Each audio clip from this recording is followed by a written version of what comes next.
cukup. Setelah kita berdoa, diharapkan bahwa hati kita menjadi tenang dan nanti dalam acara ini kita mendapatkan banyak ilmu yang bermanfaat dan harapannya dapat kita praktekkan di dunia sebenarnya, yaitu di sekolah. Acara selanjutnya adalah pemutaran lagu Indonesia Raya. Mohon Bapak Ibu untuk dalam sikap siap di tempat masing-masing. Silahkan yang bertugas.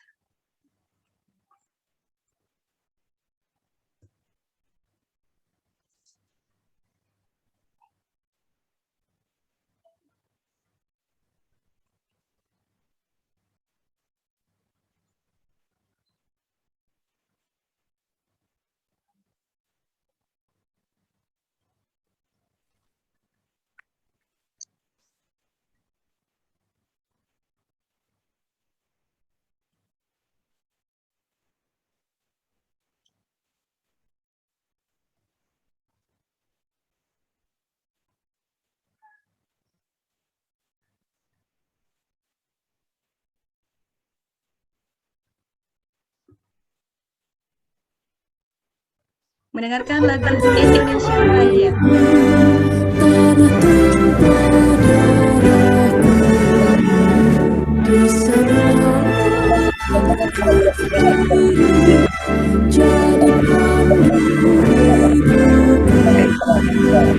Indonesia kebangsaanku, tanah airku, marilah kita bersatu, Indonesia bersatu. Hiduplah tanahku, hiduplah negeriku, bangsaku, rakyatku, semuanya. Bangunlah jiwanya, bangunlah badannya untuk Indonesia Raya. Indonesia Raya, merdeka, merdeka, tanahku, negeriku yang cinta. Indonesia Raya, merdeka, merdeka, hiduplah Indonesia Raya. Indonesia, tanah yang mulia, tanah kita yang kaya. Di sanalah aku berdiri untuk selama-lamanya. Indonesia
Selanjutnya adalah, perkenalan si Magic.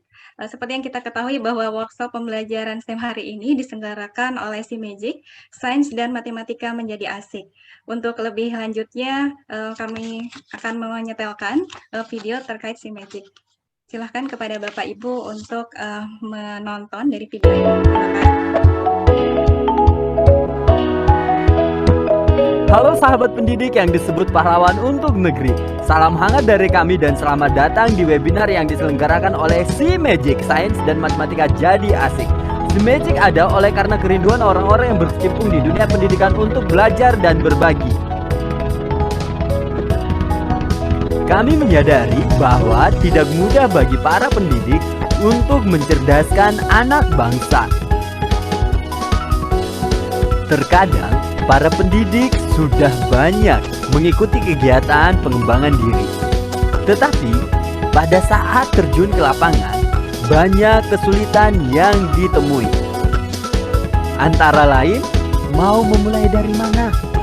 Kesesuaian waktu, kecocokan model pembelajaran dengan topik pembahasan, dan kecocokan pembelajaran dengan peserta didik.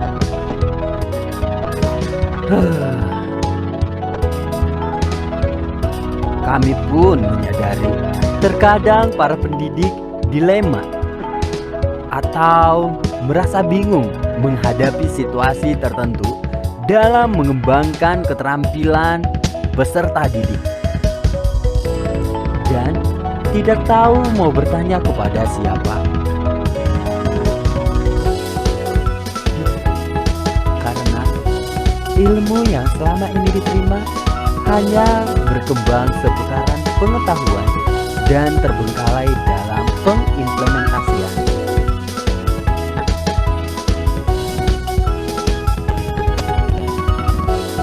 Oleh karena itulah, Si Magic hadir menjadi rekan bagi para pendidik untuk mencerdaskan anak bangsa.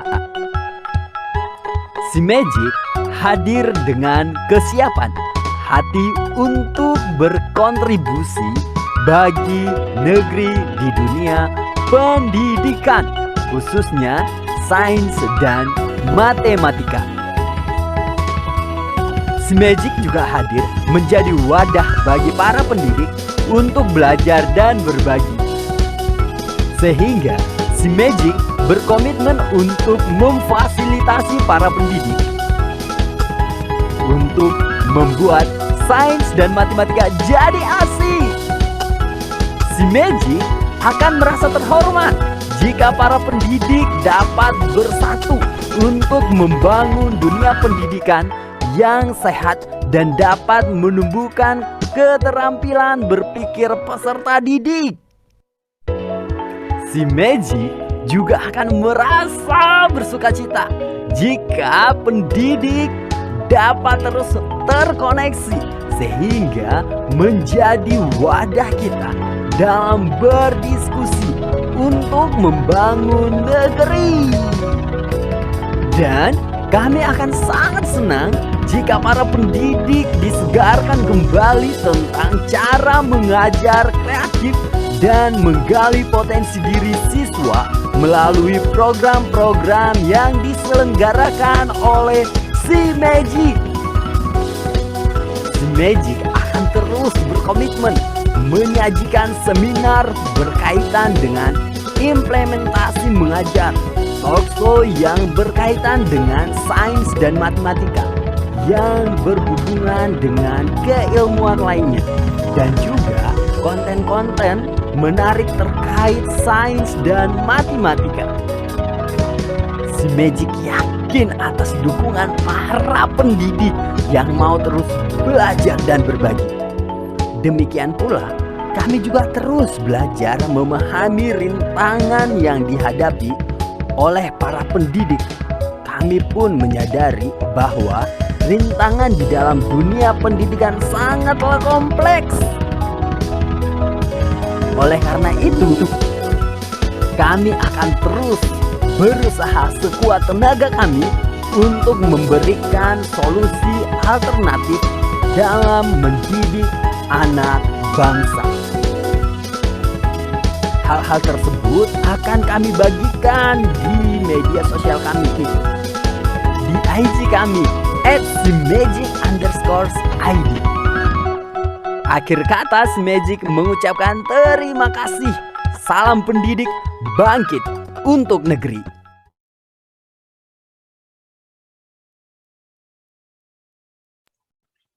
Ya, demikianlah tayangan video dari Simagic. Untuk lebih jelasnya atau lebih lanjutnya, Bapak Ibu guru sekalian bisa untuk melihat di Instagram kami, yaitu di simagic_id. Oke, selanjutnya adalah gambaran untuk terkait dengan workshop ini. Sekali lagi kami mengucapkan terima kasih Bapak Ibu sudah bergabung dalam workshop pembelajaran STAM. Namun kami perlu menjelaskan di awal ini karena adalah pertemuan pertama, bahwa untuk kegiatan workshop ini terdiri dari 4 kali pertemuan.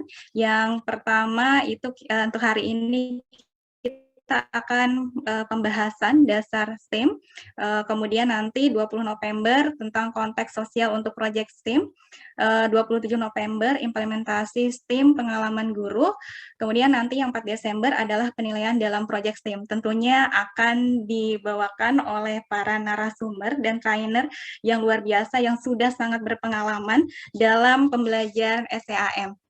Namun sebelumnya boleh Bapak Ibu saya bertanya, apakah di antara Bapak Ibu guru sekalian di sini dari Sabang sampai Merauke ya, yang paling jauh dari mana ya? Ada Mbak. Oh Selatan. iya, oke. Kita ke bagian tengah mungkin, Sulawesi Tengah. Ada Sulawesi? Kalimantan? Paling jauh. Oke. Ada yang udah dari Papua juga? Iya Ya, Ibu, tentunya ini Papua dari Bakandigur. Masya Allah, oke. Tentunya alhamdulillah bahwa hari ini ternyata antusias dari Bapak Ibu guru dari Sabang sampai Merauke ya. Saya jadi salam dari kami dari sini untuk Bapak Ibu guru yang ada di Indonesia yang tentunya berjuang untuk mencetak generasi Indonesia yang berkualitas. Di zaman pandemi seperti ini tentunya lebih kita harus bertenaga dan juga harus berinovasi agar peserta didik tentunya dapat mendapatkan apa yang menjadi bekal di masa depan. Oke. Untuk selanjutnya, udah ada yang mempraktekkan STEAM, Bapak Ibu? Boleh dong chat di chat nanti yang sudah STEAM seperti itu biar kami juga tahu seberapa banyak Bapak Ibu yang telah mempraktekannya. Oke. Nah, seperti yang kita ketahui bahwa sekarang kita berada di era revolusi industri 4.0 yang tentunya dunia pendidikan perlu memberikan pengalaman kepada siswa untuk dapat mengintegrasikan berbagai bidang ilmu yang diperlukan sebagai modal siswa di masa depan. Dan hal ini dapat dijembatani dalam pembelajaran STHM, yaitu adalah Science, Teknologi, Engineering, Art, and Mathematics yang tentunya secara tidak langsung dapat melatih siswa dalam mengembangkan keterampilan abad 21, yaitu kolaborasi, komunikasi, berpikir kritis, dan pemecahan masalah. Selanjutnya, apa itu pembelajaran STEM? Dan bagaimana cara mempraktekkan STEM dalam pembelajaran?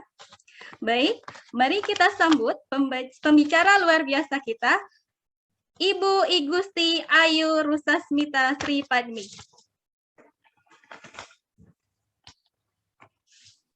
Terima kasih Bu Delta atas Apa perkenalannya. kabar Ibu? Baik Ibu, Ibunya gimana? Ya, kami bisa memanggil Ibu dengan siapa ya Bu? Nama Ibu sangat panjang sekali. Saya biasa dipanggil Tata. Oke, Bu Tata ya. Ya, terima kasih Ibu sudah menyempatkan hadir untuk mengisi acara ini. Namun sebelumnya izinkan saya untuk mendeskripsikan profil Bu Tata. Ya, nama beliau panjangnya adalah Igusti Ayu Rusasmita Sri Padmi. Tadi Ibu sudah menyatakan bahwa bisa dipanggil dengan Bu Tata. Beliau berdomisili di Yogyakarta dan untuk pendidikannya beliau menempuh pendidikan untuk S1 di Universitas Pendidikan Ganesha, Prodi Pendidikan Matematika.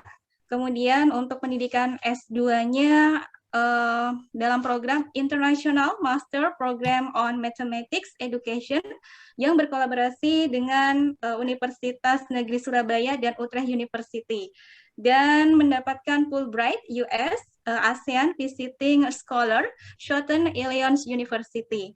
Untuk pengalamannya, beliau adalah seorang guru, kemudian juga peneliti dan pembicara di berbagai seminar maupun simposium. Beliau memiliki pengalaman sebagai guru matematika di Yogyakarta International School dan tentunya sudah mempraktekkan kurikulum yang berdasarkan atas IB, MYP, dan Cambridge. Kemudian Ibu Tata ini juga aktif dalam kegiatan proyek dan riset. Di sini banyak sekali di CV-nya, jadi saya hanya menyebutkan beberapa saja ya Bu ya. Di antaranya adalah development of STEM learning material for Uni High School Mathematics lesson, development in the learning material utilizing calculator for fourth grade students, dan development of the book in the context of integrating mathematics with energy efficiency, security, and resiliency. Dan beliau juga ini aktif menulis di jurnal nasional dan internasional. Oke, baik. Sebelum Bu Tata presentasi, kami memohon atas kerendahan hati kami agar Bapak Ibu Guru untuk dalam mode tidak mengaktifkan mikrofon agar nanti suara dari pembicara dapat terdengar dengan jelas. Nanti setelah pemateri menyampaikan penjelasannya, Bapak Ibu ada sesi bertanya, namun boleh juga untuk memberikan pertanyaan secara tertulis melalui chat ketika berlangsungnya penjelasan agar nanti bisa kami tampung seperti itu. Oke, baik. Kami yakin Bapak Ibu Guru sudah penasaran ya dengan STEM, ya kan Bapak Ibu? Untuk mempersingkat waktu, marilah kita persilahkan untuk Bu Tata untuk menyampaikan materinya terkait dengan pemahaman dasar STEM. Kami berikan waktu 45 menit ya Bu, kepada Ibu kami persilahkan. Terima kasih banyak Bu Delta. Saya izin untuk share screen ya Ibu.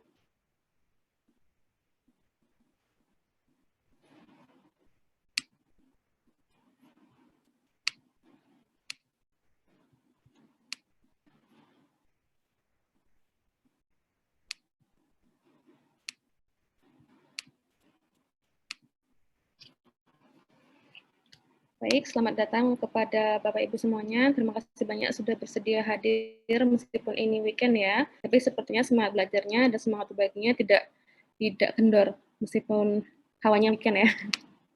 Nah, di sini semuanya judul sesi itu adalah pemahaman dasar STEM. Jadi saya mengasumsikan bahwa semua peserta di sini belum masih baru ya terhadap STEM. Meskipun saya yakin Bapak Ibu semuanya mungkin sudah pernah mendengarnya entah di mana, baik mendengar sedikit maupun mendengar banyak. Tapi khusus materi kita kali ini akan saya bahas dari dasar banget, dari awal banget seperti itu. Tadi Ibu Delta sudah memperkenalkan saya. Terima kasih Bu Delta atas perkenalannya yang hebat. Dan sangat detail ya, tapi pada intinya Bapak Ibu cukup memanggil saya Tata saja. Saya sekarang bekerja sebagai spesialis akademik di CMU Regional Center for Kitab and Mathematics. Mungkin di sini ada beberapa alumni SIKIM ya yang sudah pernah mengikuti baik pelatihan maupun workshop di SIKIM. Tapi bagi yang belum pernah pelatihan di SIKIM ataupun belum pernah mendengar SIKIM sama sekali, saya ucapkan halo saja, selamat salam kenal.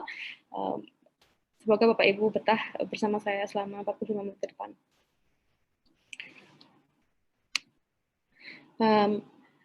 Sebenarnya sejauh ini yang kami lakukan di SIKIM itu, kami sudah bekerja dengan STEM, awalnya STEM ya Bapak Ibu sebelum STEAM. Kami sudah bekerja dengan STEM sejak kurang lebih tahun 2018 mungkin. 2017, mohon maaf, sekitar akhir tahun 2017. Tapi sejak saat itu tuh yang kami lakukan adalah STEM. Jadi baru belakangan ini trennya adalah mengikut sertakan art atau seni ke dalam STEM sehingga jadinya STEAM.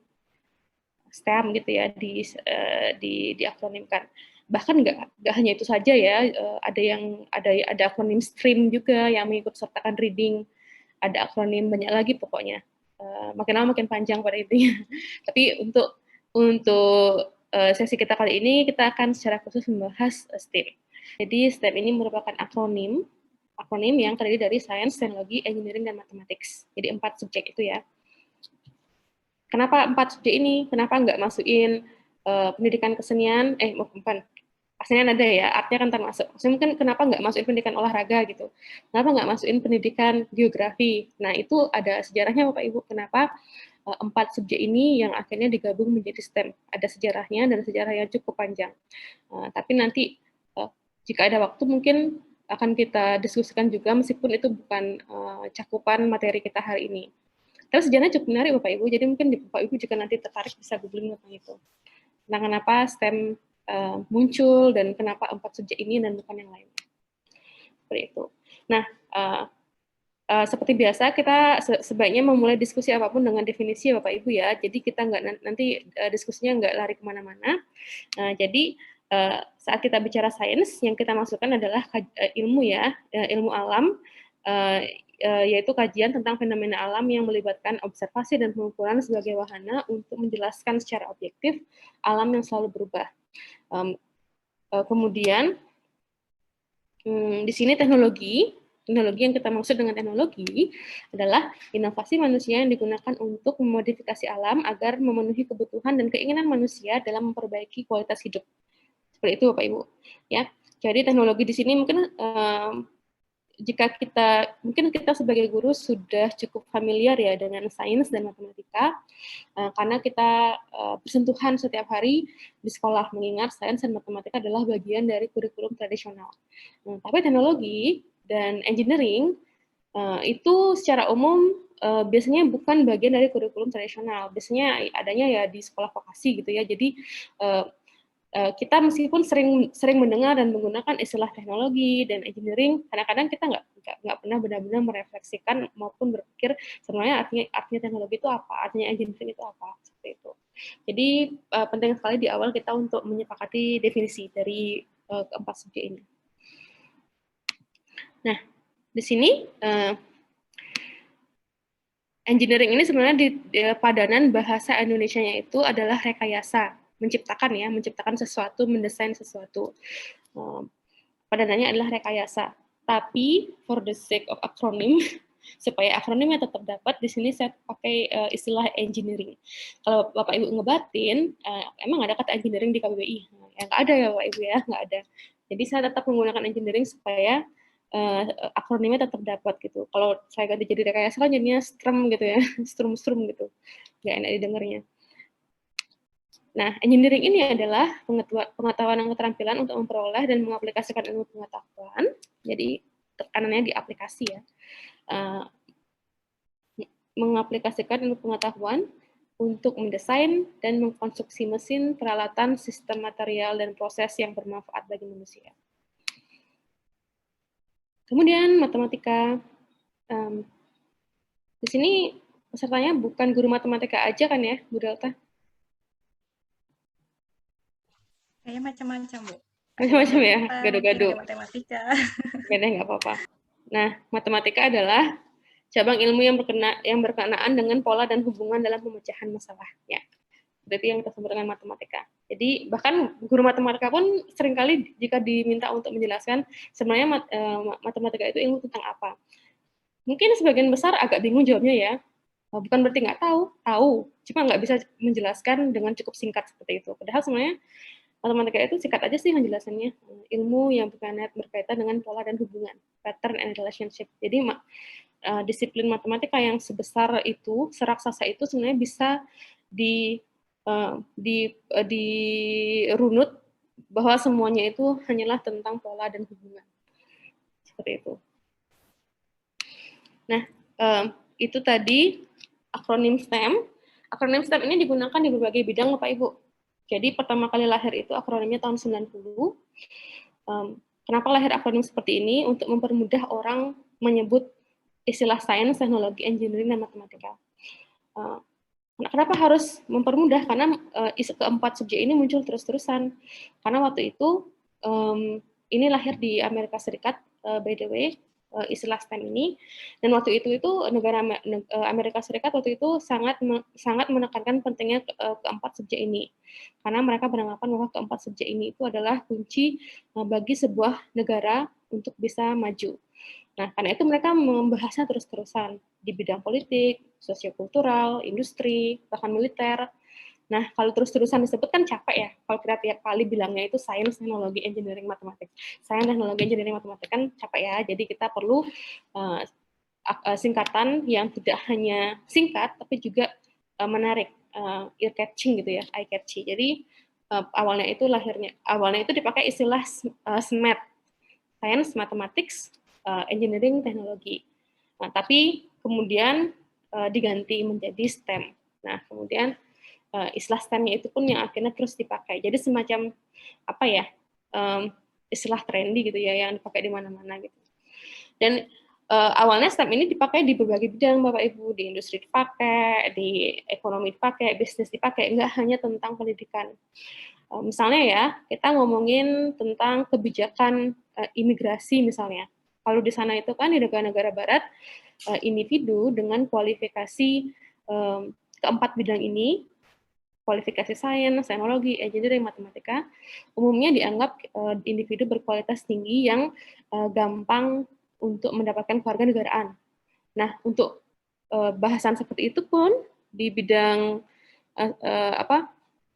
sosioekonomi berarti ya, dan istilah STEM juga ikut dipakai. Jadi nggak hanya di pendidikan dipakainya, di macam-macam istilah STEM ini. Karena itu di pendidikan perlu dipisahkan sendiri ya, yang kita maksud STEM di pendidikan itu seperti apa. Seperti itu. Nah, di pendidikan untuk STEM itu yang kita maksud dengan STEM adalah pembelajaran STEM, yaitu suatu pendekatan dalam pembelajaran yang menampilkan ada dua hal yang saya tekankan di sini. Satu, integrasi yang bermakna dari sains dan matematika. Kemudian yang kedua, penerapan konsep sains dan matematika serta teknologi dan engineering dalam merancang dan membangun solusi untuk memecahkan masalah menggunakan engineering design proses. Seperti itu definisinya. Ini definisi yang sudah saya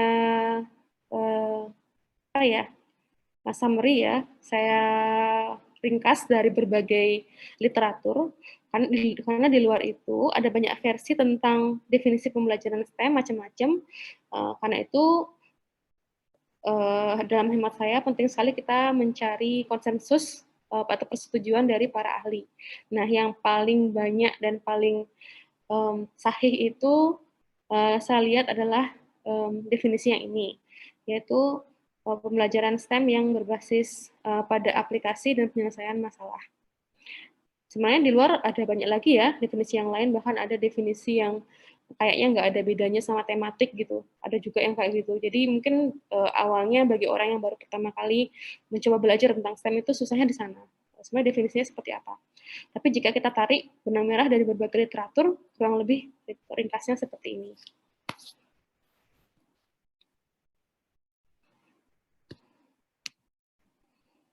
Nah, tadi kan saya menyebut integrasi ya Pak Ibu ya. Integrasi sebenarnya kata kerennya aja sih. Yang kita berbicara tentang integrasi, kita maksudnya itu menggabungkan ya. Menggabungkan. Jadi kurang lebih maknanya seperti itu. Cuma integrasi itu memang lebih maknanya lebih kuat daripada sekadar menggabungkan. Nah, saat kita bicara integrasi, itu macam-macam levelnya Bapak Ibu, dari yang paling dari integrasi yang paling rendah sampai integrasi yang paling tinggi. Nah, di sini bagian ini saya ambil dari buku tulisan buku yang disusun oleh Vasquez, Snyder, dan Kramer. Nah, ini salah satu buku STEM yang lumayan banyak dikutip ya. Nah, ketiga penulis ini menjelaskan tentang 4 level integrasi. Tadi kan sudah saya bilang ya, integrasi itu adalah penggabungan. Ya, menggabungkan sains dan matematika. Nah, level integrasi atau penggabungannya ini ada juga ya, berarti ya level-levelnya. Dimulai dari kita yang paling kiri, yaitu disciplinary, yaitu level integrasi yang paling rendah, dalam artian tidak ada integrasi sama sekali, itu adalah yang kita lakukan di sekolah sekarang. Siswa belajar matematika sendiri, fisika sendiri, biologi sendiri, sampai seringkali siswa itu nggak bisa melihat hubungan antara semua subjek yang dia pelajari. Jadi belajar subjek banyak-banyak di sekolah, siswa sampai mumet karena nggak bisa melihat atau menarik benang merah di antara semua subjek tersebut. Bahkan kadang-kadang saya nggak tahu seberapa sering hal ini terjadi, tapi saya seringkali menemukan misalnya suatu materi di fisika itu memerlukan pengetahuan prasyarat matematika. Nah, pengetahuan fisika ini misalnya diajarkan di kelas 8 SMP, tapi malah pengetahuan prasyarat matematikanya itu baru diajarkan di kelas 1 SMA, di kelas 10 gitu misalnya. Nah, seringkali terjadi mismatch seperti itu ya, saking nggak ada integrasinya sama sekali, saking terpisahnya, sampai nggak ada koneksi sama sekali antar semua ilmu itu. Padahal kan sejatinya semua ilmu pengetahuan itu kan sebenarnya saling terhubung ya Bapak Ibu ya. Dulu malah ilmu pengetahuan kan cuma satu ya, kalau nggak salah ya, zamannya Yunani kuno gitu, cuma filosofi aja. Kemudian makin kesini dunia makin modern, makin terspesialisasi seperti itu. Tapi sebenarnya ya semua ilmu pengetahuan itu sebenarnya saling terkoneksi, tapi seringkali cara kita menyampaikannya di sekolah membuat siswa nggak bisa melihat hubungan antara semua subjek itu. Nah, lahirnya pembelajaran STEM ini terjadi karena banyak ahli yang merasa concern ya, merasa ini sesuatu yang nggak beres, karena di kehidupan nyata itu jarang banget ada masalah yang bisa kita selesaikan hanya dengan pengetahuan dari satu subjek saja. Misalnya nih, kita mau memecahkan masalah tentang overpopulasi misalnya. Ya, kita nggak bisa dong hanya menggunakan pengetahuan dari matematika aja. Nggak bisa, kita juga butuh pandangan dari sisi biologi. Gitu. Dari segi ekonomi, geografi, banyak ya, jadi perlu solusi yang multidisiplin, melibatkan ilmu dari berbagai macam bidang. Nah, jadi kan kalau kayak gitu, kalau siswa aja nggak dilatih untuk melihat hubungan antara subjek yang dia pelajari, gimana mereka bisa siap gitu ya, menjadi calon warga negara masa depan dan menyelesaikan masalah yang ada di sekitar mereka. Jadi itu muncullah gerakan, oke, kita seharusnya lebih mendorong siswa kita untuk belajar secara multidisipliner ya, dalam artian ada integrasi antara berbagai subjek. Nah, kemudian kita naiklah ke level integrasi yang sedikit lebih tinggi. Kita sebut ini multidisciplinary. Bapak Ibu mungkin kenal dengan istilah tematik. Temanya satu, tapi belajarnya masih sendiri-sendiri. Belajar matematika sendiri, IPA sendiri, tapi temanya satu keluarga gitu misalnya. Nah, kita pakai itu di SD ya sejak ini ya. Nah, itu yang kita sebut multidisciplinary. Kemudian naik sedikit interdisciplinary. Nah, ini sebenarnya ini agak nggak jelas juga apa sih bedanya interdisciplinary dan multidisciplinary. Nah, tapi yang paling tinggi itu tingkatannya adalah level integrasi yang paling kuat dan paling bermakna adalah transdisciplinary. Yaitu di mana siswa itu dilibatkan dalam masalah atau proyek dunia nyata, di mana mereka itu menerapkan pengetahuan dan keterampilan dari dua disiplin atau lebih. Jadi kan benar-benar memberikan siswa kesempatan untuk mencicipi bagaimana sih rasanya menyelesaikan masalah dunia nyata di luar sana. Gitu. Seperti itu. Jadi ini ya Pak Ibu ya, transdisciplinary yaitu siswa menyelesaikan masalah atau proyek dunia nyata dengan menggunakan pengetahuan dan keterampilan dari dua disiplin atau lebih. Nah, seperti itu. Di sini yang kita Bapak Ibu mungkin di sini memperhatikan ya, definisi pembelajaran STEM yang saya sebut tadi itu ada penekanan pada penyelesaian masalah, pemecahan masalah. Jadi level integrasinya adalah yang paling tinggi ini, yaitu transdisciplinary. Nah, pentingnya STEM atau STEM ini apa sih? Kenapa kita harus, maksudnya kelebihannya apa? Kenapa kita harus berupaya untuk memberikan siswa pengalaman belajar dengan pendekatan seperti ini. Oke. Yang pertama adalah menjadikan pembelajaran makin sesuai dengan kehidupan. Seperti tadi ya, memberikan siswa kesempatan untuk mencicipi bagaimana sih rasanya menyelesaikan masalah dunia nyata. Yang tentu saja nggak bisa diselesaikan hanya dengan pengetahuan dan keterampilan dari satu bidang saja ya, tapi seringkali menyelesaikan masalah di dunia nyata itu perlu solusi dari perspektif dari berbagai bidang. Kemudian, STEM juga membantu siswa untuk secara aktif membangun konsep sendiri. Kemudian ada para ahli juga yang menyebutkan literasi STEM, jadi kayak literasi matematika atau literasi finansial ya, tapi ini literasi STEM. Kemudian meningkatkan ketertarikan siswa untuk berkarir di bidang STEM. Kerjaan di bidang STEM termasuk pekerjaan dengan pendapatan tertinggi Bapak Ibu. Dan pendapatannya nggak cuma tinggi, bidang-bidang tersebut juga merupakan tenaga kerja yang krusial, yang penting.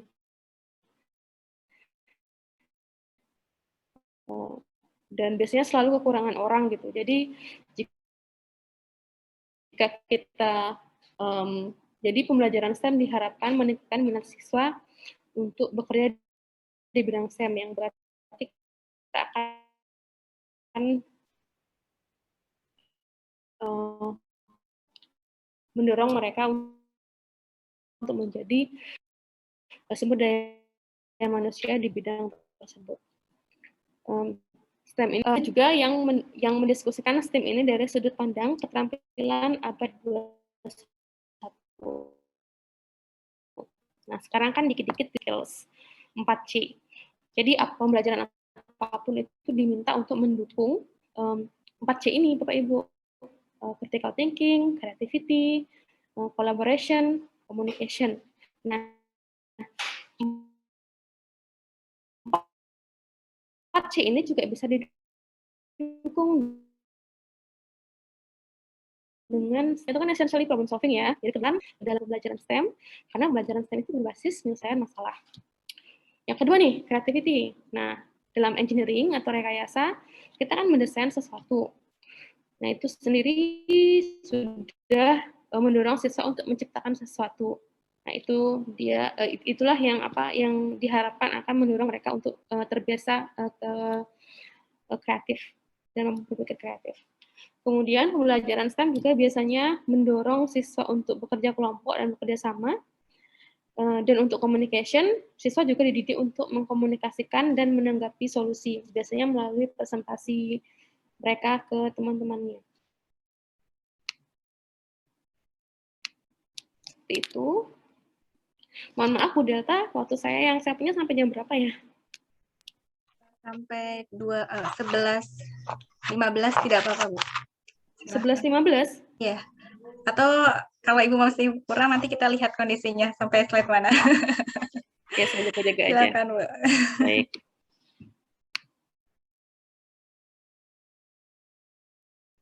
Suara kurang jelas. Waduh, maaf Bapak Ibu, saya baru lihat chat. Untuk maskernya saya mohon maaf, sekarang saya ada di kantor, jadi saya harus menggunakan masker. Kalau enggak, saya di-kick out sama satpam. Karena harus prokes ya. Tapi dari segi volume, kira-kira gimana ya Bu Delta?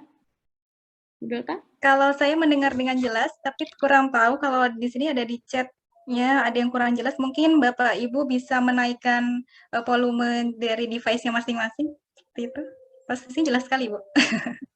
Oke, baik. Jadi sebagian besar jelas ya. Jadi mungkin bagi Bapak Ibu yang kurang jelas, silakan diperiksa dulu device-nya masing-masing. Baik. Nah, tapi kita kan sering terkendala. Saya akan lanjut paparan saya tadi. Kebanyakan Bapak Ibu yang ingin menerapkan pembelajaran STEM sering terkendala ya. Nah, kan STEM mintanya integrasi, sedangkan di kelas kita kan memang sendiri-sendiri kurikulum kita sekarang. Matematika dipelajarin sendiri, sains dipelajarin sendiri. Ya gimana dong caranya? Masa kita mau mengganti kurikulum, kan nggak mungkin ya. Nah, ada beberapa hal yang bisa kita lakukan untuk menjembatani itu Bapak Ibu. Jadi dalam mengimplementasikan STEAM ada beberapa hal yang bisa kita bisa kita terapkan. Di sini pendekatan dalam implementasi itu ada 3. Yang pertama yang terpisah, kita sebut juga dengan silo. Kemudian ada yang embedded, ada integrated. Nah, 3 hal tersebut sudah saya tampilkan ilustrasinya di slide. Nah, mungkin Bapak Ibu masih bertanya-tanya ya, ini bulatan-bulatan ini semuanya apa sih? Nah, ini hanya ilustrasi ya Bapak Ibu ya. Kita akan diskusikan masing-masing pendekatan ini satu-satu. Yang pertama, kita refleksi dulu nih. Pembelajaran itu serumit apapun itu kan pada intinya terdiri dari 3 tahapan ya Bapak Ibu ya. Kalau kita membuat pembelajaran itu pasti selalu diawali dengan tujuan pembelajaran. Nah, kita tuh pengennya siswa belajar apa? Kemudian diikuti dengan aktivitas pembelajaran. Bagaimana siswa akan belajar hal tersebut? Kemudian diakhiri dengan asesmen atau penilaian. Bagaimana caranya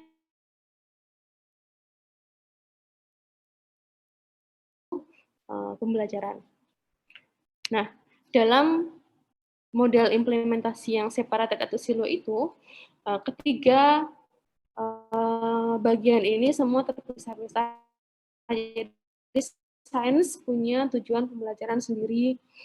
Kalau di Indonesia kita bilang KD ya, kompetensi dasar, punya KD-nya sendiri, ada aktivitas pembelajarannya sendiri, ada asesmennya sendiri. Matematika juga kayak gitu. Jadi matematika ada KD-nya sendiri, ada aktivitasnya sendiri, ada asesmennya sendiri. Jadi benar-benar kayak nggak ambis pikir satu sama lain ya.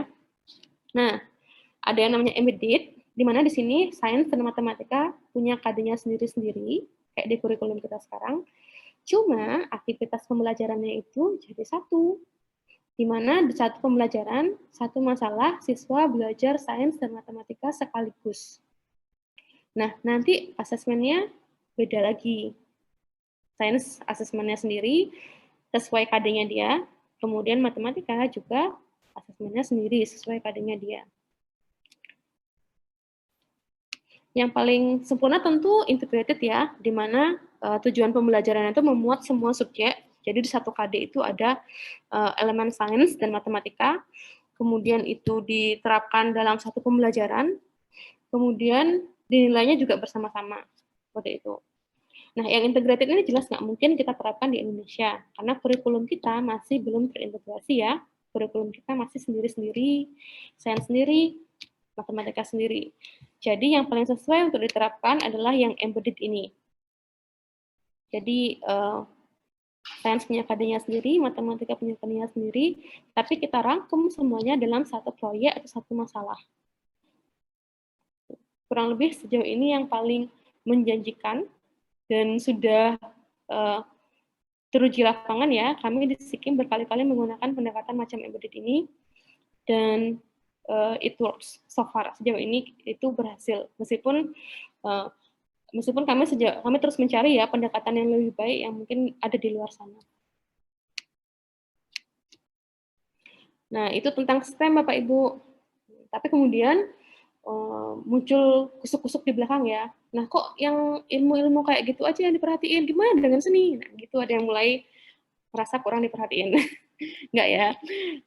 Tapi kurang lebih terbelakangnya seperti itu ya. Karena salah satu alasan art atau seni dimasukkan, dikhawatirkan kalau kita terlalu fokus pada bidang ilmu yang eksak, dikhawatirkan bahwa mungkin sisi kemanusiaan siswa itu tidak terasah seperti itu.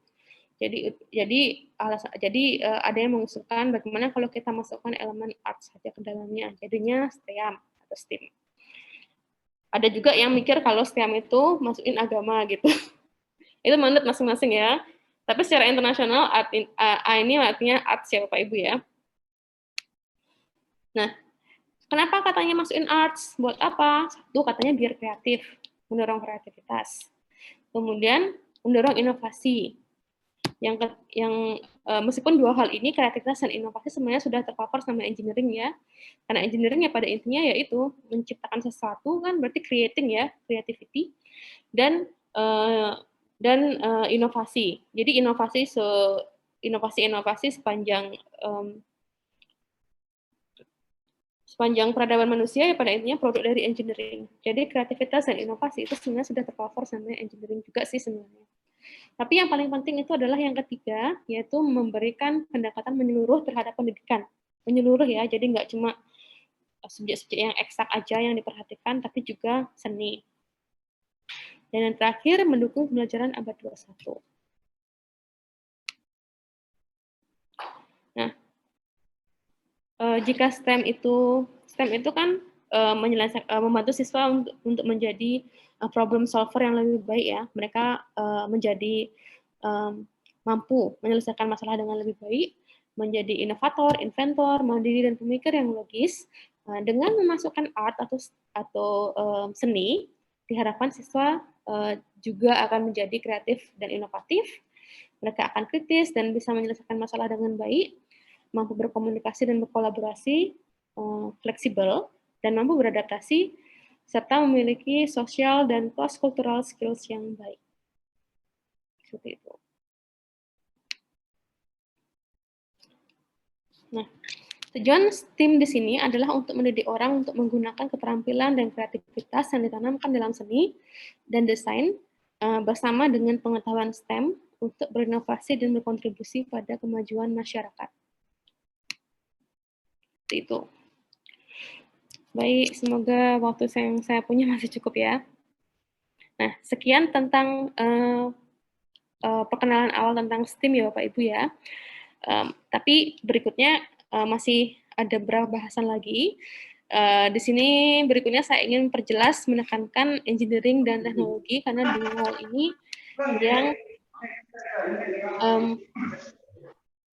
yang paling sering menjadi pertanyaan bagi Bapak Ibu. Karena kan sains dan matematika itu sudah sering terlibat dalam sains dan matematika. Tapi engineering dan teknologi itu masih banyak dari kita yang merasa asing. Kita tahu itu apa, kita pernah mendengar sebelumnya engineering dan teknologi, tapi nggak benar-benar paham definisinya seperti apa dan bagaimana cara menerapkannya dalam pembelajaran. Nah, sebelumnya saya pengen nanya nih Bapak Ibu, negara sebelah kiri itu apa Bapak Ibu? Ada yang tahu nggak? Dari bendera dan landmarknya? Itu negara apa Bapak Ibu? Inggris ya? Iya. Tahu nggak julukannya Inggris itu apa? Ya tahu. Negara ada hubungannya sama matahari pokoknya. Great Britain? Bukan, itu nama benerannya Bapak, bukan dijulukan. Britania. Bukan Britania. Britania kan nama benerannya Ibu. Julukannya itu. Julukannya kayak misalnya kan Bali Pulau Dewata atau Aceh Serambi Mekah. Nah, Inggris ada julukannya juga. Masih ingat nggak? Oh iya. Greenwich. Bukan. Bapak Ibu pernah dengar negara yang mataharinya nggak pernah tenggelam nggak? Ya Inggris. Pernah. Nah, itu negara Inggris kan? Pernah. Iya kan? Negara dengan matahari yang nggak pernah tenggelam. Kira-kira kenapa Inggris disebut kayak gitu? Saya geografis. Kersang. Di titik nol ya. Seraya Greenwich, ada negara Greenwich negara di sana itunya, bagian. bekas jajahannya. Karena jajahannya banyak sekali. Ini saya aja yang diajarin kayak gitu ya waktu SD ya. Karena kersang. Bukan gersang, Bapak. Negara jajahannya hampir seluruh dunia. Betul. Tadi siapa yang bilang? Bukas Miana. Bukan Saya Miana. Bu, Ada Bukasmi di sini. Ya, betul sekali. Siapapun itu, saya tadi nggak kurang jelas mendengar itu siapa. Terima kasih banyak. Jadi Inggris disebut negara dengan matahari yang nggak pernah tenggelam karena negara jajahannya itu ada di seluruh dunia. Dulu, sekarang kan karena udah nggak boleh ada kolonialisme, udah banyak yang dimerdekakan ya, jadi persemakmuran. Tapi dulu Inggris seperti itu. Gimana Pak? Commonwealth. Iya, Commonwealth, persemakmuran ya, dimerdekakan, disemakmurkan. Tapi dulu mereka seperti itu. Nah, dulu mereka sangat sukses dalam hal menjajah. Saya ngomong itu seperti itu hal yang baik ya, tapi itu sebenarnya bukan hal yang baik. Tapi intinya seperti itu. Mereka sangat sukses dalam hal menjajah, dan salah satu hal yang membuat mereka sangat sukses adalah apa ini ya, Bapak Ibu di sebelah kanan? Revolusi industrinya. Lebih spesifik lagi, Bu. Mesin uap ya? Nama alatnya, nama alat transportasinya apa itu? Kereta uap. Iya, kereta api ya, kereta uap, digerakkan dengan tenaga uap. Jadi, kereta api itu ditemukan di Inggris, dan kereta api ini, saya nggak tahu, mungkin Bapak Ibu jika tertarik nanti bisa baca-baca tentang penemuan kereta api dan bagaimana itu merevolusi tidak hanya transportasi, tapi juga sosial ekonomi waktu itu. Bahkan zona waktu itu adanya gara-gara kereta api, Bapak Ibu. Nah, jadi kereta api ini ditemukan di Inggris, dan itu membuat merevolusi segalanya. Salah satunya ya Inggris jadi lebih efisien dalam mengirimkan sumber daya, baik itu makanan, obat-obatan, maupun pasukan orang ya. Jadi mereka bisa lebih unggul dari negara jajahannya. Mau ada pemberontak dimanapun, mereka akan dengan cepat memobilisasi pasukan dan memadamkannya. Nah, itu baru salah satu contoh yang saya sebutkan. Jadi kereta api ini yang ditemukan di Inggris itu merupakan salah satu faktor yang mendorong Inggris menjadi negara adidaya dan mempunyai negara jajahan di mana-mana.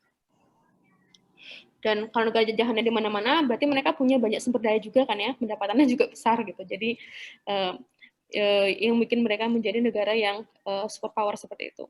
Nah, kereta api sendiri ini nggak muncul belas gitu aja Bapak Ibu. Itu diawali dari teknologi-teknologi yang lebih kecil. Jadi pertama-tama mereka harus bisa dulu menempa besi untuk rel. Nah, itu nggak ujuk-ujuk kayak gitu besinya, jadi kayak gitu perlu sains dan matematika yang rumit juga di sana. Kemudian seperti disebut tadi mesin uap.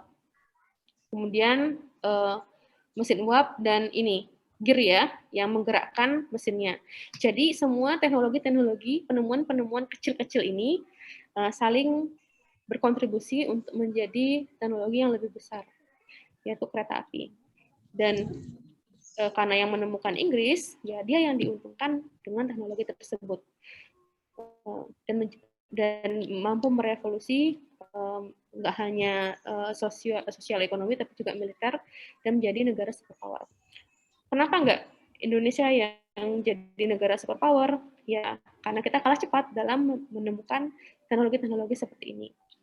Ini sekedar ilustrasi saja kenapa STEM itu disebut berpengaruh dalam kemajuan suatu negara. Karena memang ya sebagian besar penemuan-penemuan terbesar dalam sejarah manusia itu adalah aplikasi STEM. Gitu. Jadi ya siapa ya negara manapun yang paling cepat, paling duluan memiliki penemuan seperti ini, yang mereka duluan yang akan menjadi negara maju. Seperti itu. Jadi ya jangan heran ya negara-negara besar itu sangat getol berinvestasi di STEM. Nah, jadi teknologi di STEM itu jangan dipandang sebagai sesuatu yang berkaitan dengan listrik atau komputer ya Bapak Ibu ya. Teknologi itu sebenarnya lebih luas, yaitu setiap jenis modifikasi pada alam untuk memenuhi kebutuhan atau keinginan manusia. Kemudian teknologi ini biasanya selalu muncul karena adanya masalah, kebutuhan atau keinginan manusia, tapi most of the time masalah. Jadi Bapak Ibu pikirkan aja teknologi yang ada di sekitar kita. Dari gunting sampai telepon, itu semuanya hadir karena masalah, karena manusia melihat adanya masalah dalam hidupnya dan ingin menyelesaikan masalah tersebut. Kalau gunting kan ya ingin memotong sesuatu ya, kalau telepon ingin berkaitan komunikasi. Tapi itu contoh aja. Jadi pentingnya semua teknologi apapun besar atau kecil yang ada di sekitar kita itu adalah upaya manusia untuk menyelesaikan masalah. Nah, teknologi ini sendiri dikonstruksi melalui tahap engineering.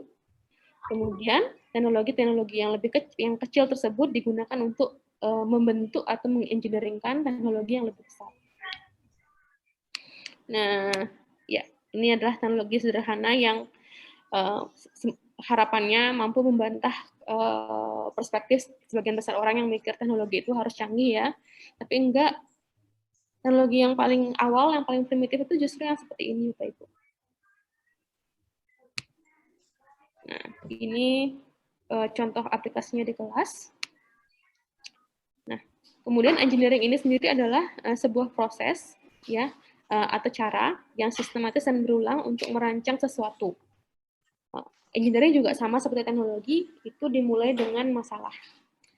Tapi beda dengan penyelesaian masalah yang biasa, jika kita menyelesaikan masalah dengan engineering, kita melakukannya secara precise atau presisi, diawali dengan menetapkan kriteria solusi yang berhasil itu seperti apa, dan bagaimana mengukurnya, serta mengidentifikasi kendala atau batasan yang perlu dipertimbangkan. Ya, baik, Ibu Tata, mohon maaf. Ya. Karena kita seperti tahu dibatasi oleh waktu, pukul 12 kita harus sudah selesai.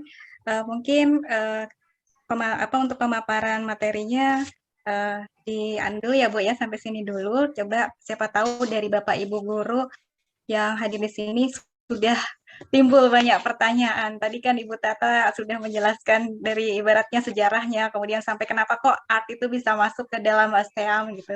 Silakan kepada Bapak Ibu guru yang ingin menanyakan konfirmasi langsung terkait dengan STEM kepada Ibu Tata. Kami berikan waktunya, silahkan raise hand atau langsung menyalakan mic-nya. Silahkan. Bu Delta, baik, sembari menunggu Bapak Ibu mungkin menyusun kata-katanya atau berpikir, bisa saya 2 slide lagi nggak? Hanya sampai engineering aja selesai, biar nggak. Oh iya, siap. Oke, silahkan Ibu, mohon maaf ya tadi. Dikit aja Bapak Ibu ya, supaya engineering-nya nggak berhenti di tengah jalan. Sebenarnya lagi dikit aja kok ini.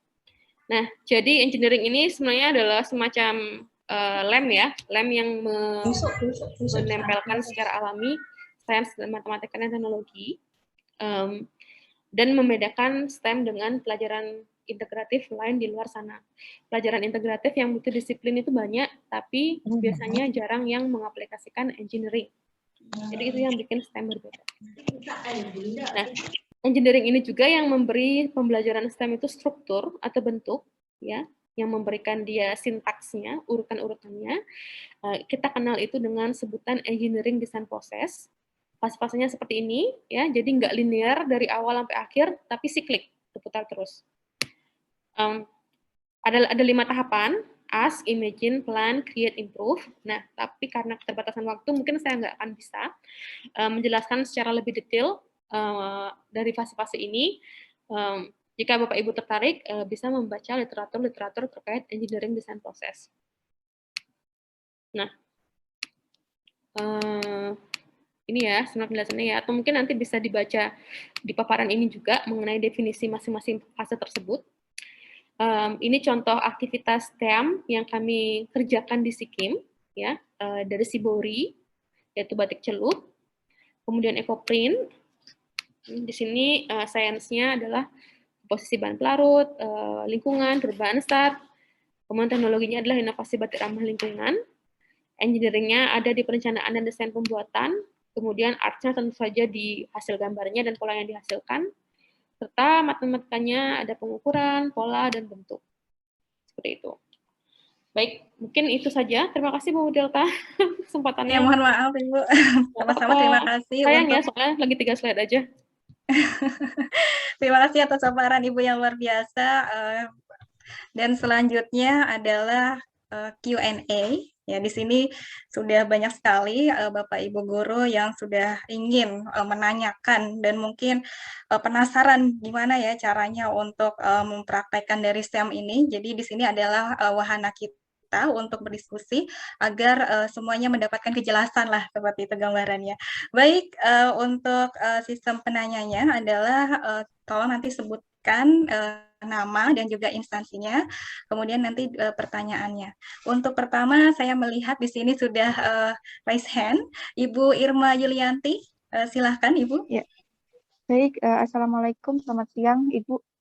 Selamat siang Bu Irma, kayaknya kenal.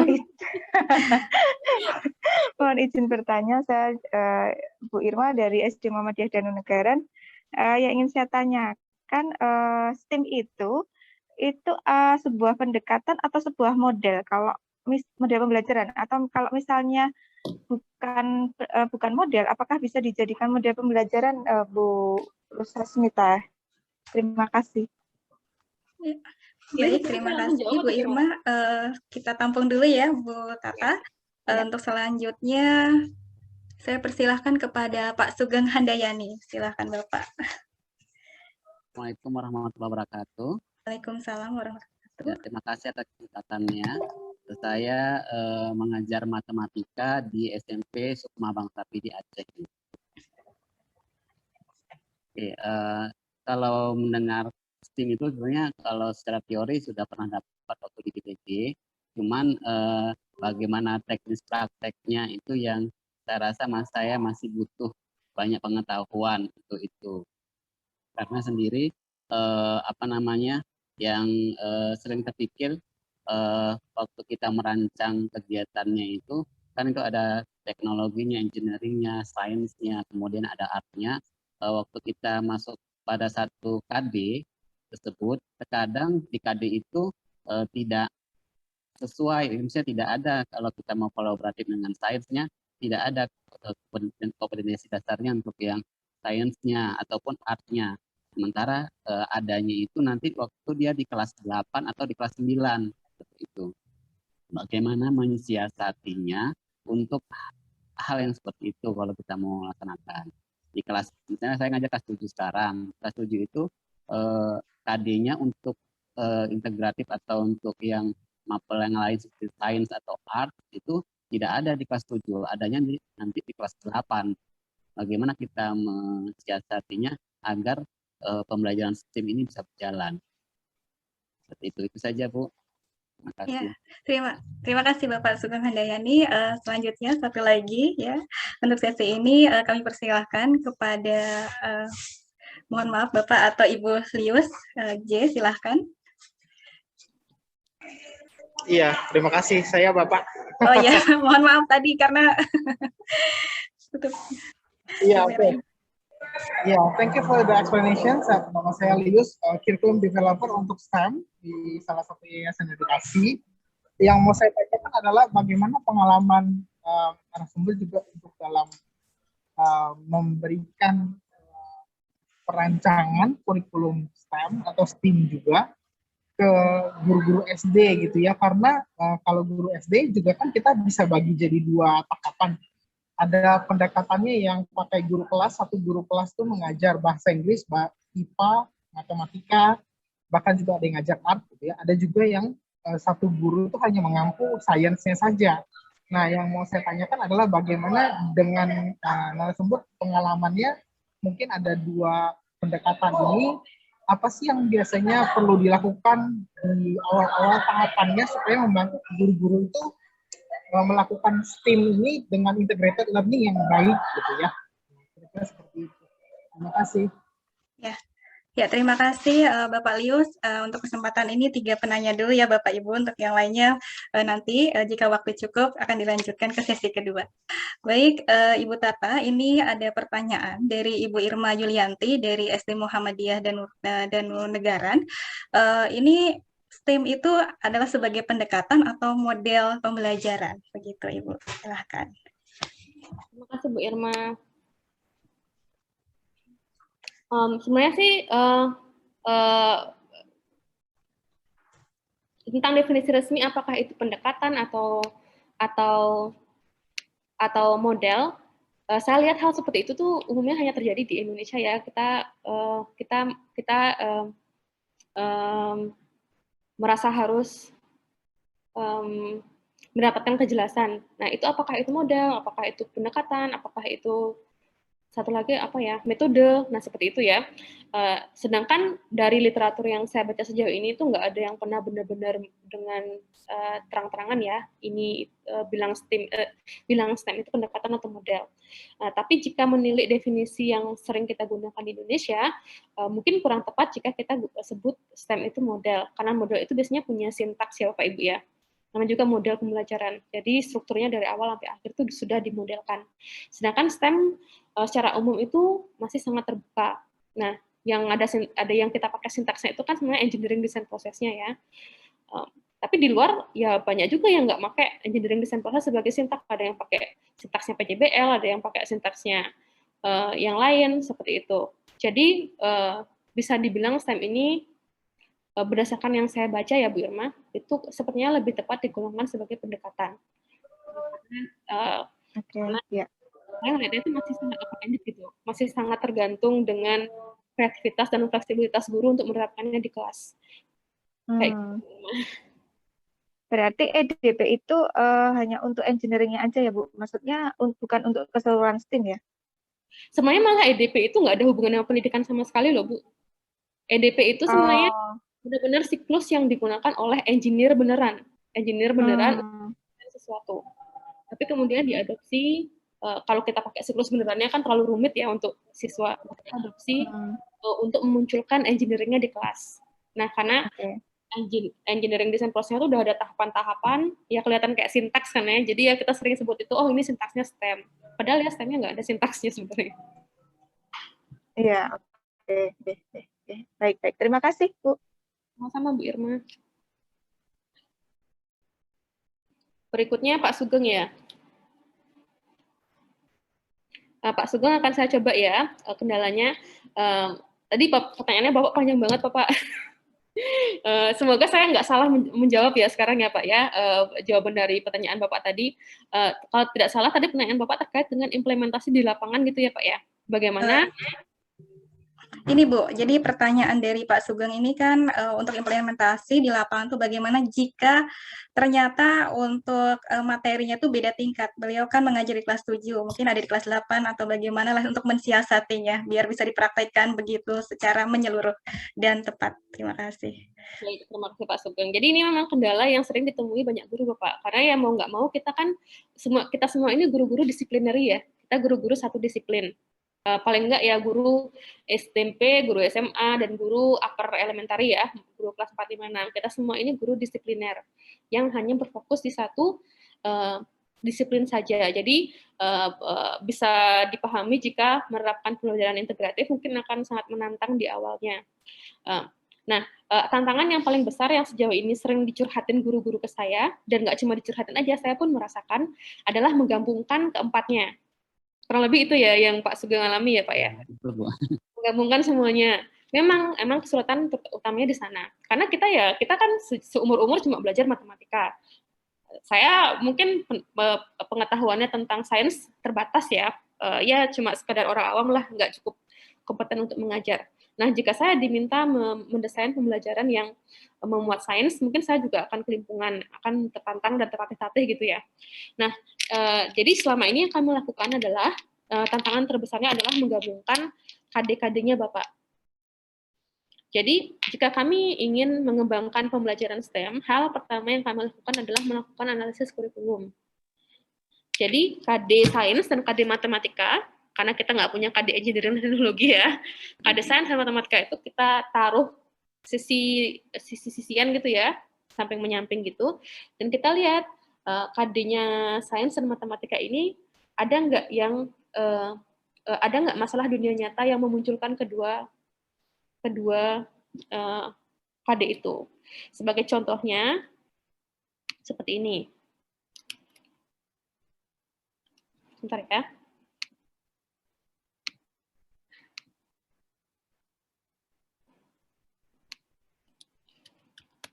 Ini contoh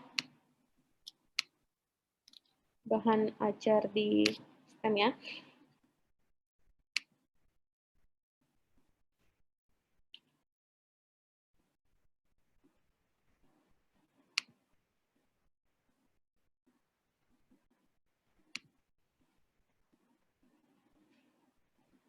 Saya izin share screen ya, Ibu. Silakan, Bu.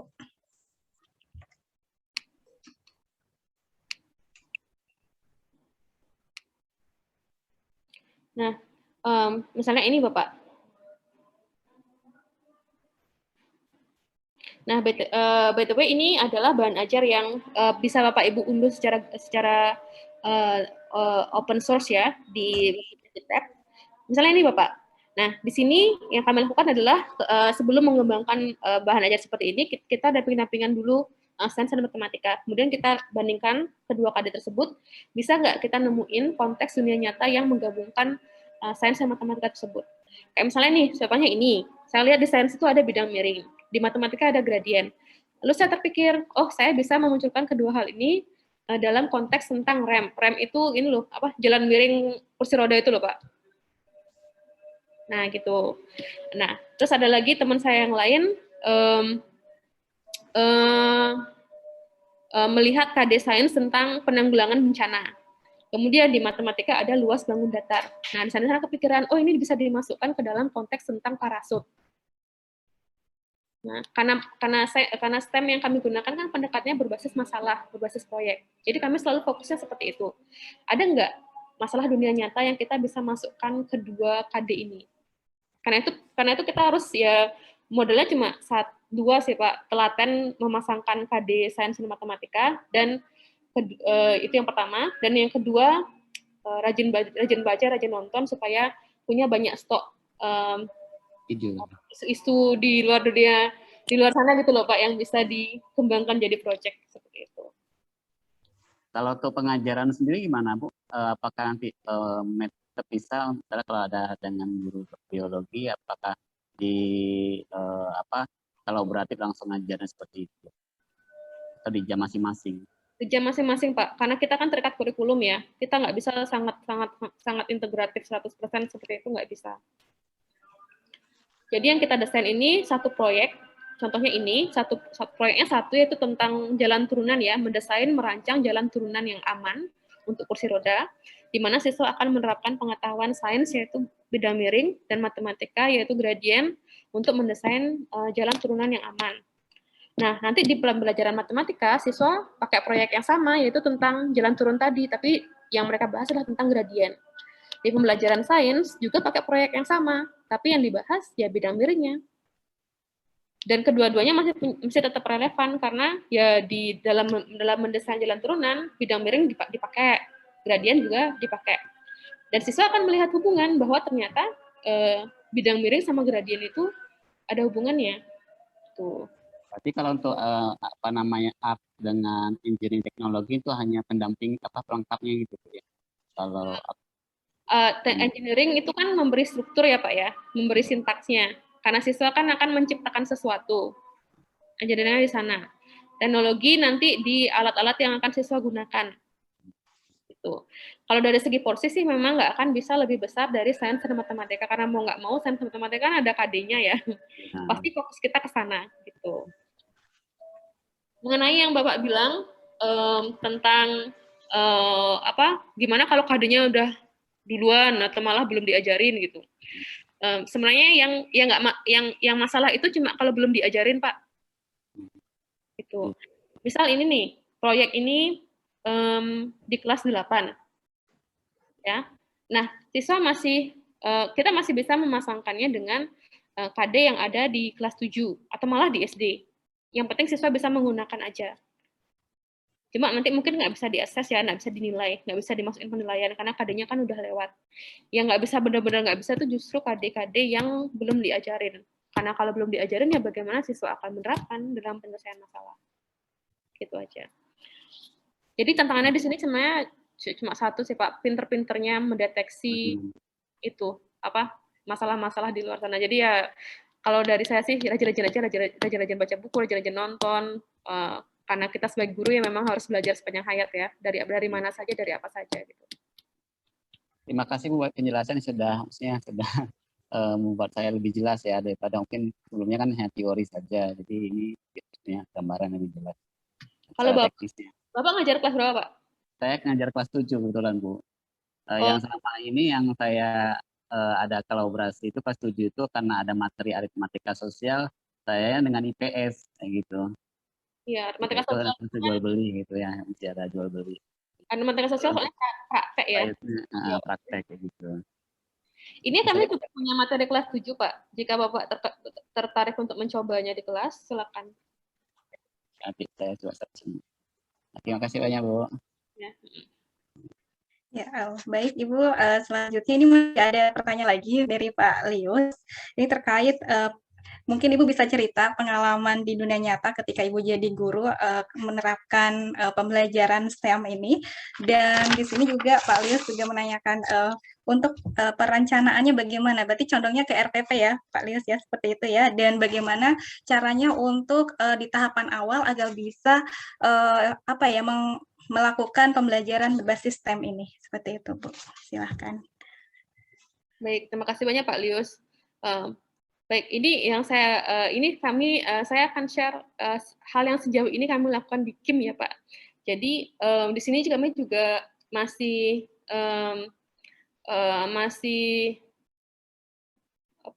masih berusaha menghadirkan bahan ajar yang bisa digunakan guru di luar sana.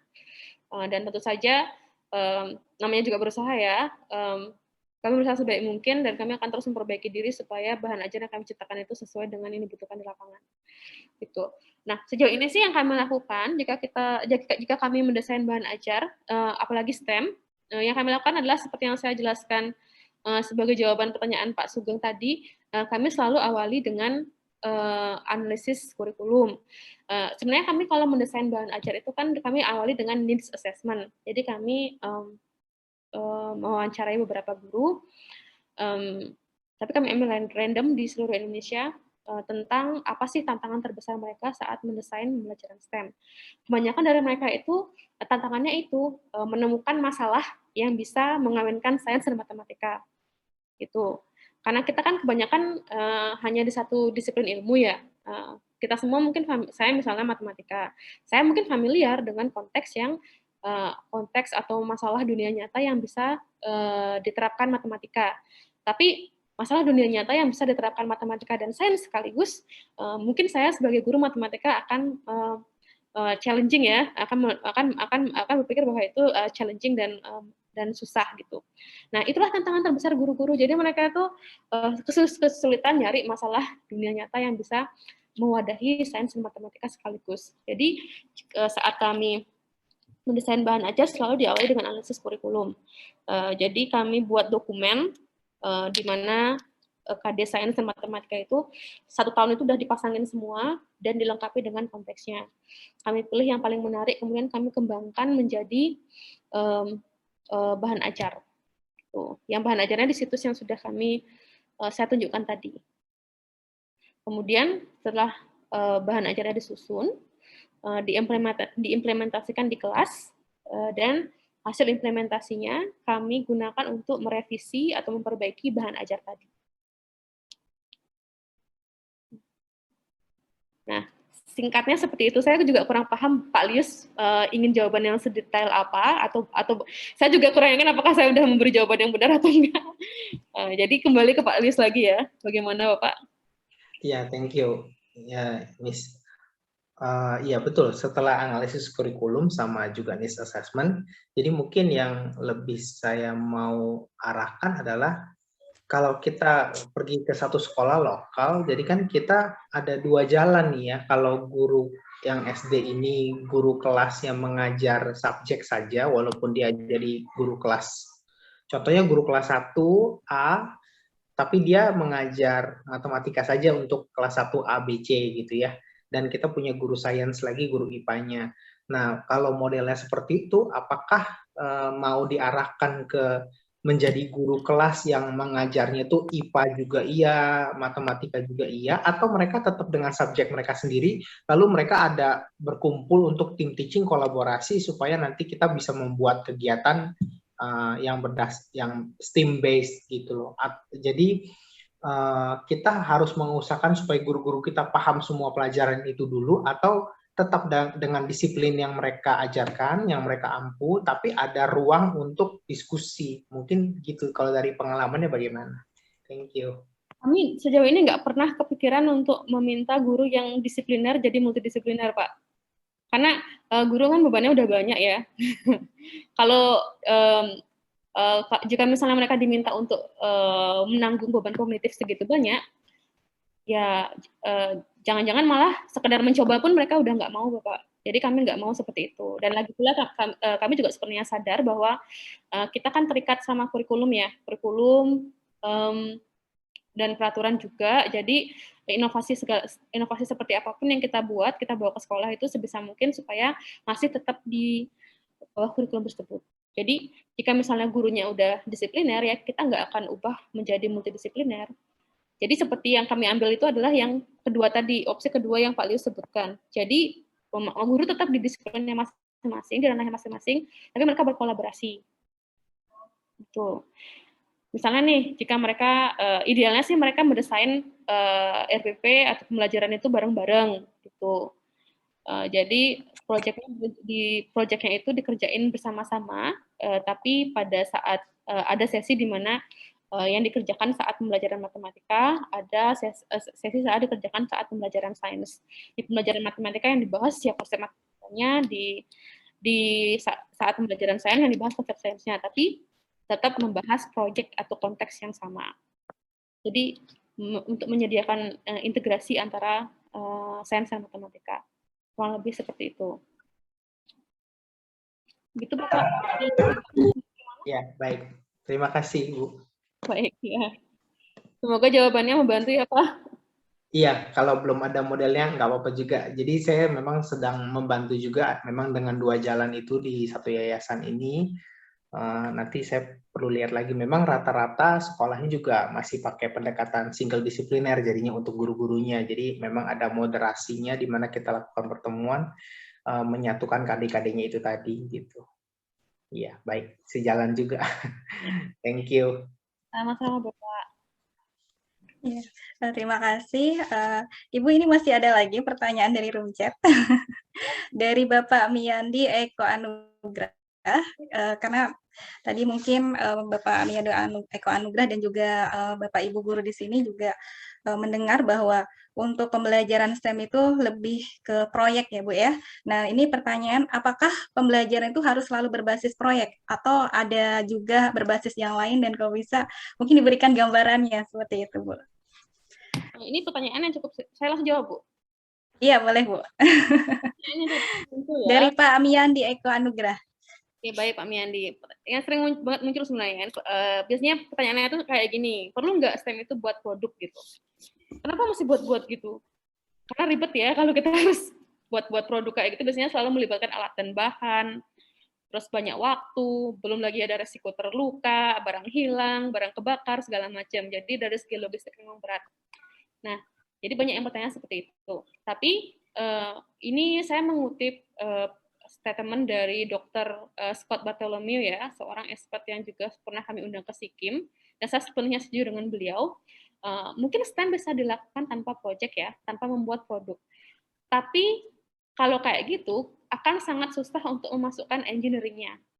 Engineering itu kan essentially engineer ya, menciptakan sesuatu, membangun sesuatu.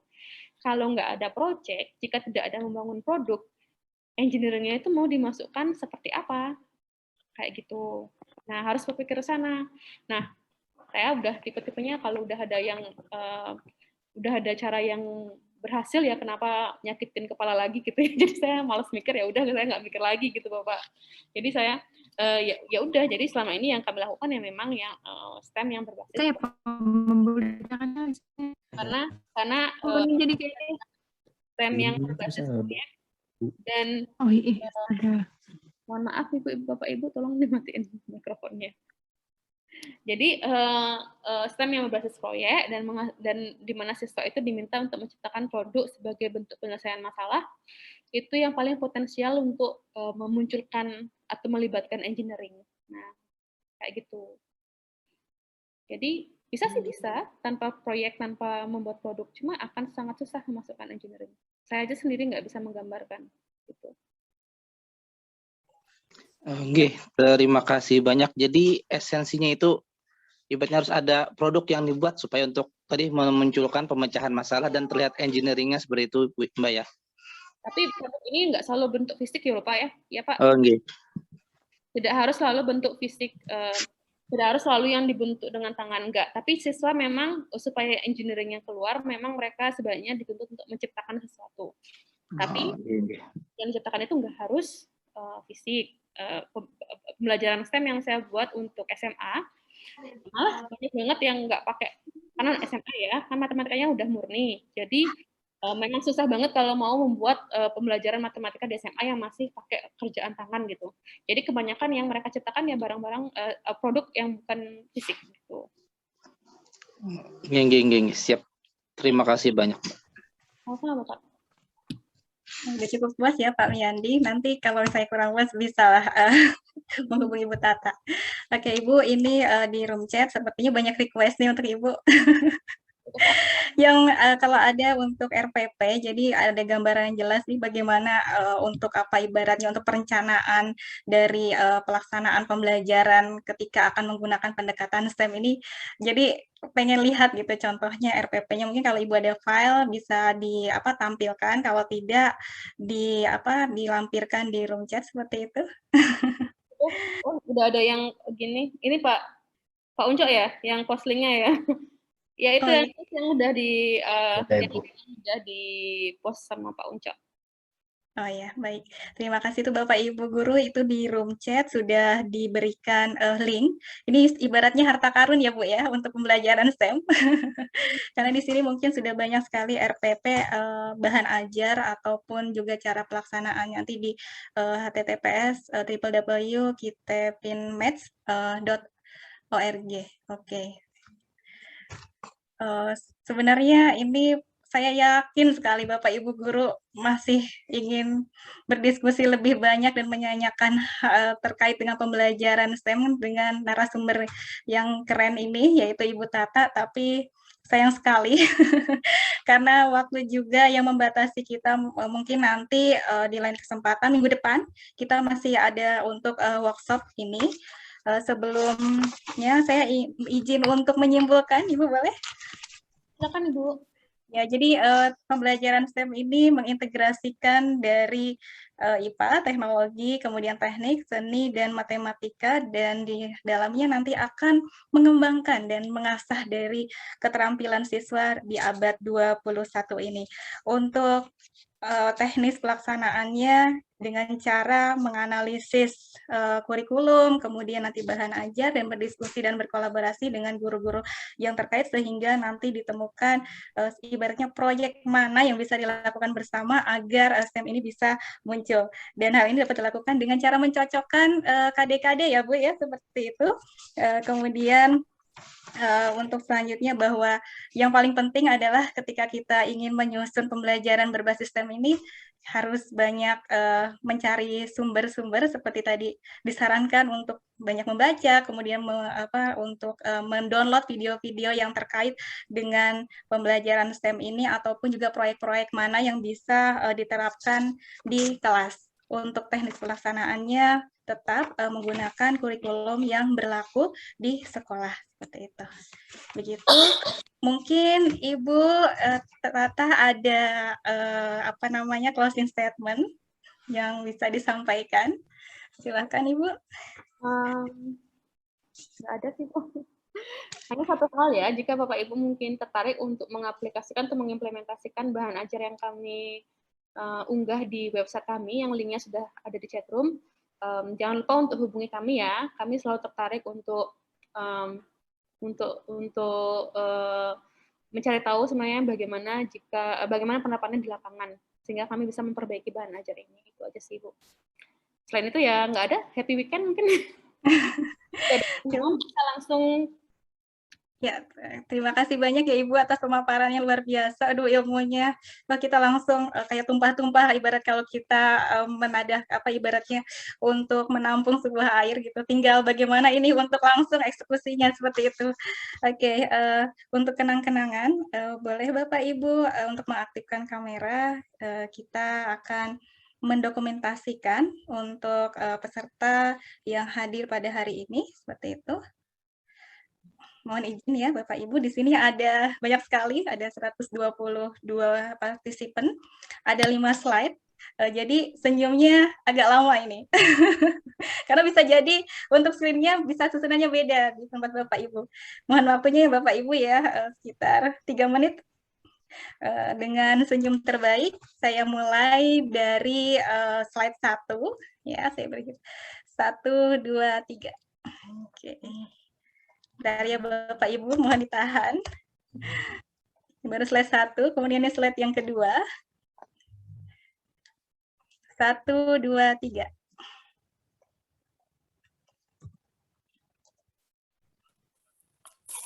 Oke, ini slide yang ketiga.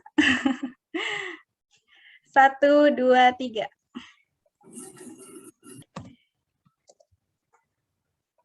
Kemudian ini slide yang keempat. 1, 2, 3.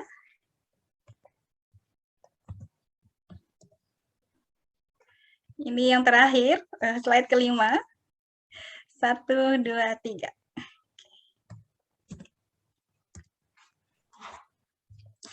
Baik, terima kasih.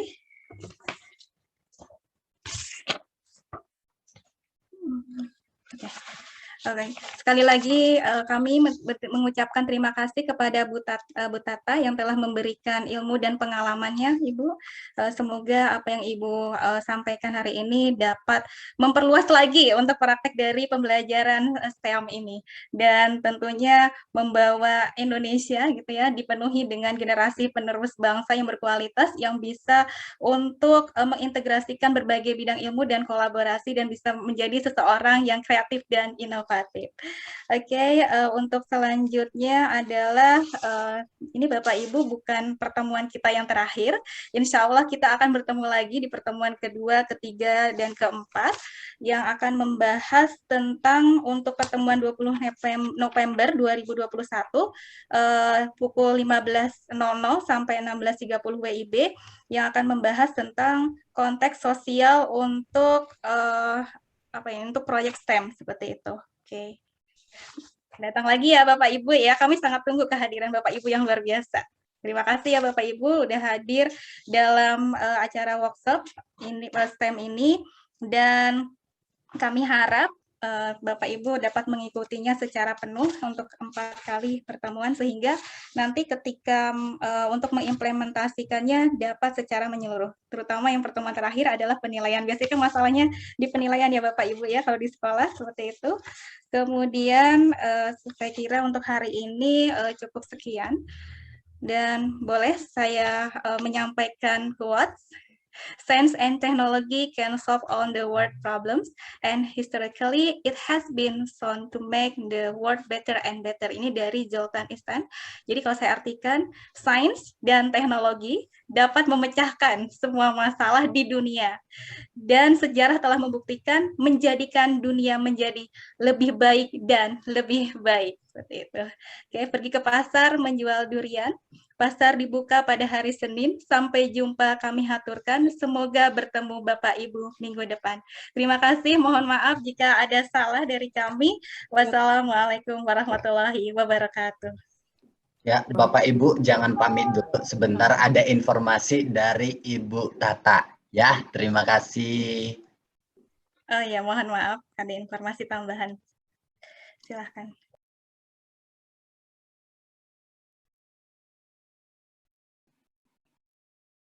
Sebentar ya Bapak Ibu ya. Ini kebetulan ada penugasan yang perlu Bapak Ibu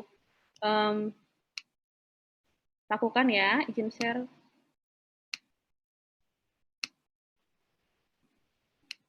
Ya, seperti ini.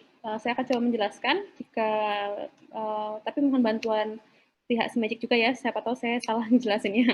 Jadi Bapak Ibu diminta untuk membuat rancangan project STEM, rancangan aja, jadi nggak usah mikir berat-berat dulu, ya rancangan aja, jangan belum apa-apa udah takut gitu. Rancangan project STEM yang terdiri dari pertama masalahnya apa, kemudian kedua solusinya seperti apa dari masalah yang Bapak Ibu sebutkan tadi, kemudian rancangan pelaksanaan pembelajaran, terus langkah-langkah pelaksanaannya di kelas, lalu instrumen penilaian project, dan identifikasi KD matematika, sains, dan art, atau jika Bapak Ibu tertarik untuk memunculkan subjek yang lain, dimasukkan juga KD-nya seperti apa. Seperti itu Bapak Ibu, silakan di screenshot jika yang takut lupa. Ini deadline-nya kapan ya Pak Uncok? Ini proyeknya, bukan proyeknya. Ini penugasan akan berlanjut sampai di pertemuan terakhir Ibu. Jadi 3 hari setelah tanggal 4, berarti sekitaran tanggal 7 deadline-nya, 7 Desember Ibu. 7 Desember, baik. Kalau itu Bapak Ibu punya waktu sampai 7 Desember berarti untuk penugasan ini. Seperti itu. Baik, Pak Ucok gimana? Apa sudah cukup? Ya, sekalian informasi tambahan Bapak Ibu, ini kan tugasnya memang berkelanjutan. Dari segi pemahaman kita tentang STEM sudah ada nih sekarang. Nah, sedangkan untuk minggu depan itu kita akan belajar tentang konteks masalah dalam kehidupan sosial itu kira-kira bagaimana kita untuk membuatnya menjadi project STEM. Nah, terus pertemuan ketiga itu kita akan belajar tentang bagaimana perancangan pelaksanaan pembelajaran itu berdasarkan pengalaman guru di sekolah. Nah, di pertemuan terakhir itu kita akan belajar tentang bagaimana membuat penilaian dalam proyek ini gitu. Nah, dari situ akhirnya kita sudah akan mempelajari semuanya, cuman paling tidak di awal ini Bapak Ibu sudah punya gambaran dulu nih. Oh, berarti tugasku akan kubuat begini, sehingga ketika di sesi-sesi berikutnya, waktu merancangnya itu ada kebingungan, mau bertanya, boleh kita diskusikan di pertemuan kedua, ketiga, dan keempat. Kira-kira begitu. Sehingga di akhir nanti, ini tugasnya ini sudah versi sempurna yang kita punya. Begitu Bapak Ibu. Ada pertanyaan?